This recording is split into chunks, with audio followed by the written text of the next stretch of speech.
다들 아시다시피 한국 농업은 농가 고령화와 또 인력난, 또 많은 어려움을 겪고 있습니다. 또한 기후 변화와 대내외 여건에 대응한 식량안보 확보는 최대의 과제라고 말할 수 있습니다. 오늘 이 같은 현안에 대응해서 농업의 후방 산업인 농기자재 산업 육성과 첨단 기술을 확보해 나가야 할 상황입니다. 또한 농업의 미래 경쟁력 확보와 또 K 농기자재가 세계 농업 시장으로 진출하며 성장해 나가야 할 과제도 있습니다. 이 같은 과제를 오늘 논의하면서 발전 방향을 제시하는 자리가 될 것으로 기대합니다.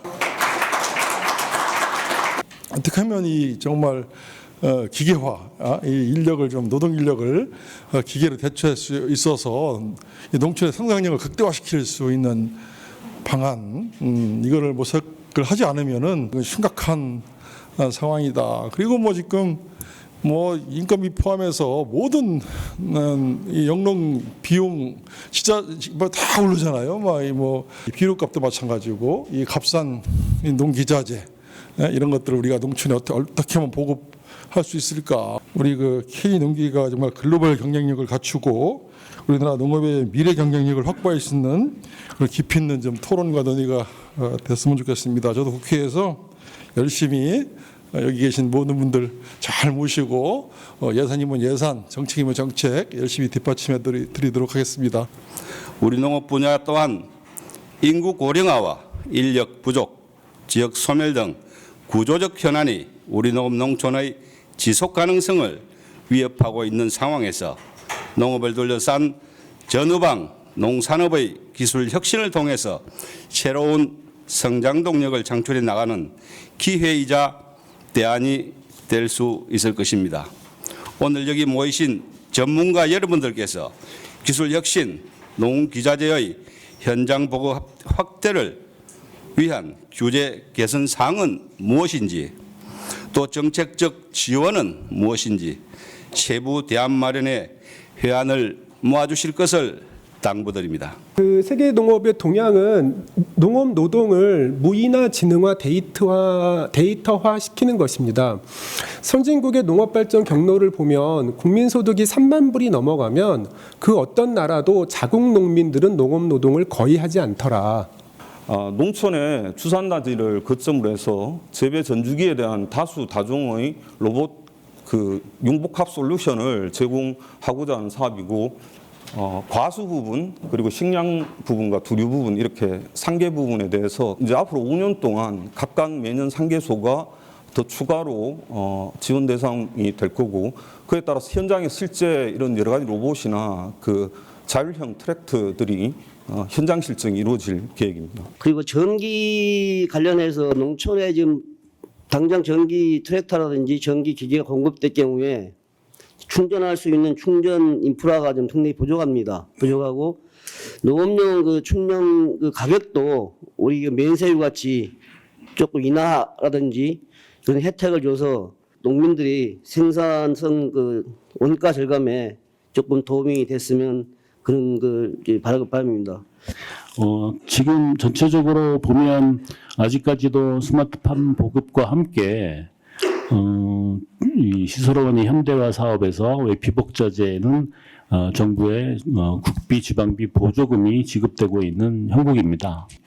특히 국비에 있어서는 보조금이 지급될 때 국산 필름에 대한 좀 우선을 주었으면 하는 그런 정책 제안을 계속 해왔습니다. 그런데 국내 무기질 비료 산업은 국내 공급량의 90% 이상을 농협을 통해 농업인에게 공급되고 있는 상황으로 비료사 자체적으로 독자 생존을 계획하기에는 어려움이 있는 것이 현실입니다. 생산된 비료의 제품의 대부분들은 비축 생산을 하고 있고, 작년에 제품들이 많이 공급됨으로 있어 농협 창고에 재고가 많고 공장에는 재고들이 상당히 많은 게 지금 현재 비료 시장의 상황이라고 볼 수가 있습니다. 글로벌 원재의 신규 원재 개발은 평균 11.3년이 걸리고 3,700억이 현재 소요됩니다.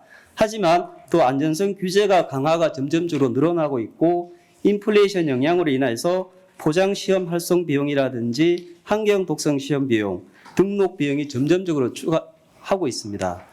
연구 개발 단계에서 연구 리서치 부분에서는 산학연 협동 개발로 해갖고 스크리닝을 하고 있습니다. 그 다음부터는 개발에 들어가면은 개발하는 회사에서 모든 비용을 현재 투자해서 진행을 하고 있습니다. 특히 개발하는 등록 과정에서 안정성 비용이 약 500억에서 600억 정도 7년에 들어갑니다. 농촌의 노령화 못지않게 종자산업계도 노령화가 진행되고 있고 특히 새로운 기술과 품종을 개발하는 연구소에서 쓸만한 젊은 인력을 구하기가 점점 힘들어지고 있습니다. 아무리 좋은 기술을 개발하고 첨단 시설을 구축해도 이를 활용할 수 있는 인재를 구하지 못하면 우리 종자산업의 미래는 굉장히 어둡습니다.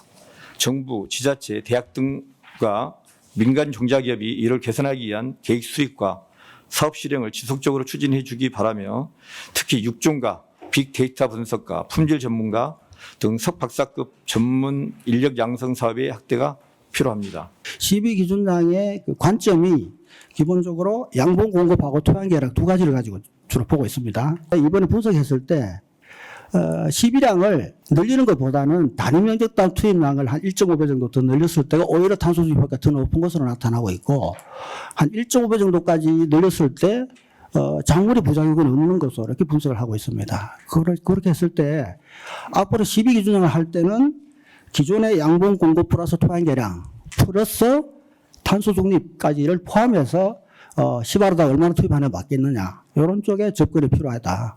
전국 620개 농협에서 농작업 대행을 하고 있습니다. 그래서 이 부분에 대해서는 좀 더 이제 서비스 표준화를 해서 경운, 그다음에 이양, 그다음에 방제, 그다음에 수확까지 일괄적으로 저희들이 농업인들이 쉽게 농사를 할 수 있을 수 있도록 저희들이 서비스 표준화를 통해서 더 추진할 계획입니다. 여러 업체에서 말씀하시는 그러한 종자나 이런 비료, 농기자재에 대한 과제 연구 사업을 확대하고 싶지만 R&D 예산 확보가 쉽지가 않습니다. 최근 이 R&D 예산이 정체되거나 축소가 되거나 아니면 더 이상 확보하기가 어려운 여건인 거는 아실 겁니다. 더군다나 이 첨단 쪽으로 가다 보면 투자해야 되는 예산 금액이 굉장히 큰데 지금 농업 분야에 대한 예산은 산자부나 과기부의 예산에 비하면 굉장히 규모가 작습니다. 그러니까 모든 것들은 성장이 될 때 글로벌 밸류 체인 안에서 탑재되면서 성장이 됐고 그때 이제 해외 기업으로 나가면서 시장도 늘렸고 1차, 2차, 3차 벤더들이 따라 나가고 부가가치가 높은 건 한국에 남기고 낮은 건 외국으로 빼고 그리고 시장도 외국으로 하고 이제 이런 걸 했는데 농업 쪽이 기반 산업이고 보호 산업이고 이런 특성을 가지다 보니 논과 밭 그다음에 이쪽에서 원물을 생산하는 쪽은 뭐 국내에서 그런 것들이 맞겠지만 후방 산업이 그럴 시대는 이미 저물고 있다.